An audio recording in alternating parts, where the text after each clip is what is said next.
एक ऐसी महिला थी जो भगवान के बाल स्वरूप अर्थात हमारे सबके प्यारे नटखट लड्डू गोपाल जी को जमीन में जिंदा गाड़ दी थी। भगवान तो बड़े कृपालु हैं, वो सबका ध्यान रखते हैं, भला उस महिला को कैसे अनदेखा करते। वो हमारा प्यारा लड्डू गोपाल ही है जो पाप करने वालों को भी क्षमा कर देते हैं। हरे कृष्ण दोस्तों, मैं हूँ स्वाति। ये बड़ी अच्छी प्रसंग है जो मैं आप लोगों को सुनाने जा रही हूँ। आशा करती हूँ ये प्रसंग आप सबको जरूर अच्छी लगेगी। ध्यान से सुनना। मंगू नामक एक माली था। शहर में एक बड़ी सी कॉलोनी में, जिसमें बहुत सारी बड़ी बड़ी कोठियाँ बनी हुई थी, वह वहाँ जाता और वहाँ की 5-7 कोठियों के बगीचे की खूब रखवाली करता। जिसके घर में वो काम करता था, सब घर वाले मंगू से बहुत खुश होते रहते थे। कीमतीलाल नामक एक शेर था। मंगू उसके घर में भी माली का काम करता था। मंगू जब भी कीमतीलाल के घर के बगीचे में पौधे को पानी देता, मिट्टी खोदता, तो एक ऐसी जगह होती जिसमें से उसको एक कोने में मिट्टी के नीचे से थोड़ी थोड़ी आहट की आवाज़ आती थी, जैसे कि कोई मिट्टी के नीचे से खटखटा रहा हो और बाहर निकलने की कोशिश कर रहा हो। मंगू ने कई बार वह आवाज़ सुनी थी, लेकिन उसने उसकी तरफ ध्यान ही नहीं दिया। उसने सोचा कि शायद कोई जानवर होगा, लेकिन हर बार जब भी वह उस जगह जाता तो उसको आवाज़ जरूर आती। एक दिन मंगू ने हिम्मत करके उस जगह को खोदते खोदते हैरान हो गया। उसमें से एक बहुत ही सुंदर से लड्डू गोपाल निकले। मंगू ने लड्डू गोपाल को बाहर निकाला। लड्डू गोपाल का शरीर गर्म था और वह मिट्टी से लथपथ थे, और मंगू को लगा कि शायद लड्डू गोपाल की सांस अभी भी चल रही है। यह देखकर एकदम से वो हैरान रह गया। वह भागा भागा लड्डू गोपाल को लेकर घर के अंदर गया और कीमतीलाल की पत्नी को जाकर बोला, सेठानी जी, यह देखो, आपके बगीचे में से यह मुझे लड्डू गोपाल जी मिले हैं। लड्डू गोपाल को देखकर कीमतीलाल की पत्नी का रंग एकदम से पीला पड़ गया। वह बोली, तुम इसको क्यों निकाल कर लाए हो?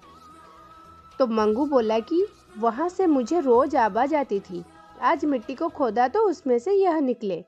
मालकिन चीखती हुई बोली, बड़ी मुश्किल से मैंने इससे पीछा छुड़वाया था। कीमतीलाल के 2 बेटे थे।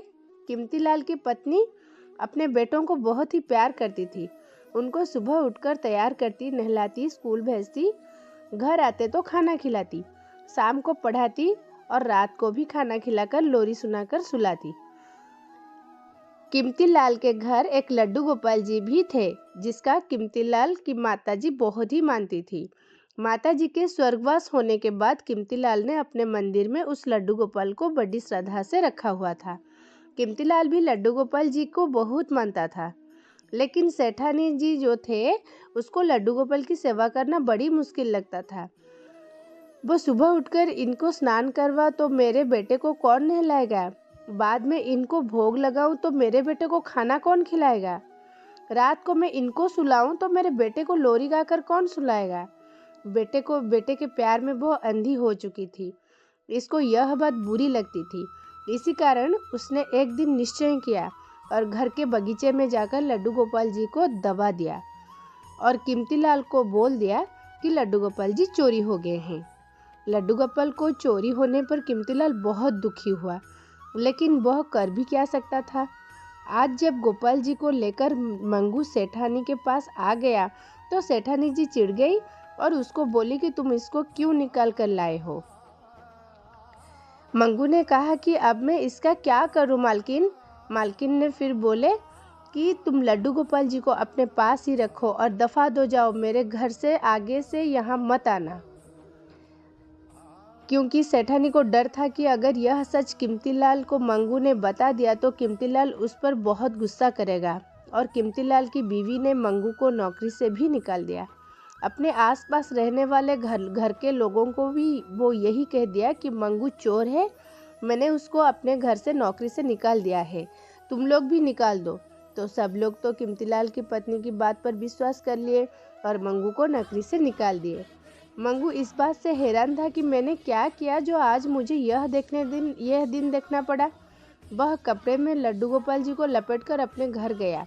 वह रोता हुआ अपनी पत्नी को इशारों में बताया है कि यह लड्डू गोपाल जो मुझे सेठानी के घर से मिले, लेकिन इसके मिलते ही मेरे सारी नौकरी छूट गई, अब मैं इसका क्या करूं। मंगू की पत्नी रूपाली ने बड़े प्यार से लड्डू गोपाल को पकड़ा और उसका शरीर पर लगा मिट्टी और जो भी लगा हुआ था उसको झाड़ कर एक कपड़े में बांध कर रख दिया। ठाकुर जी को स्नान कराकर घर के कोने में बड़ी श्रद्धा से नीचे कपड़ा बिछाकर उसको रख दिया। मंगू जो कि बहुत उदास था, उसको तो लग रहा था कि अब घर का गुजारा कैसे होगा। फिर उसने मन ही मन यह सोचने लगा कि लड्डू गोपाल के मिलते ही मेरी नौकरी चली गई, यह सब लड्डू गोपाल के कारण हुआ है। लेकिन रूपाली ने उनको इशारों से समझाया कि लड्डू गोपाल जी भगवान है, यह सब देख लेंगे, जो होगा हमारे अच्छे के लिए ही होगा। उसकी पत्नी ने कहा, जो लड्डू गोपाल के शरीर से मिट्टी उतरी है उसको कहाँ रखूं? मंगू फिर उस समय जो चिढ़ा था वह चिढ़कर बोला कि अपने घर के बाहर जो आंगन में मिट्टी है ना, वहाँ फेंक दो। रूपाली ने वैसा ही किया। मंगू को चिंता के कारण नींद ना आई कि घर की गुजारा कैसे होगा, लेकिन उसकी पत्नी तो बिल्कुल आराम से सो गई थी। ठाकुर जी को देखकर एक अजीब सा चैन मिलता था और अजीब सी खुशी हुई थी और इसी आनंद में वह सारी रात बड़ी सुकून से सोई। सुबह जब मंगू उठा तो देखा कि अपने आंगन में जिस जगह पर ठाकुर जी के शरीर से मिट्टी उतार कर पत्नी ने फेंक दी थी, उस जगह पर बहुत ही सुंदर फूल खिल गए हैं और उन फूलों की खुशबू से सारे मोहल्ला में फैल गए।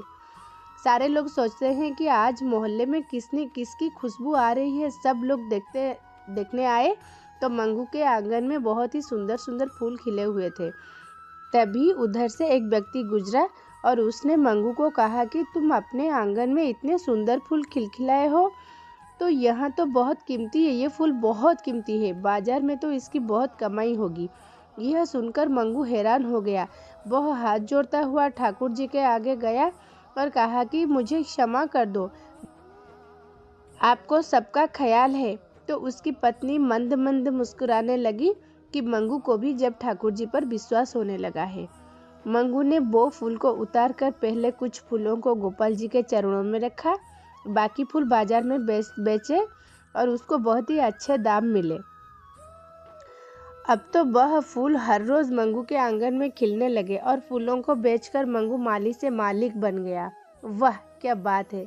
मंगू और उसकी पत्नी ने यह निश्चय किया था कि कीमतीलाल की बीवी ने अपने बच्चों के परवरिश के कारण लड्डू गोपाल जी को मिट्टी में दबा दिया था।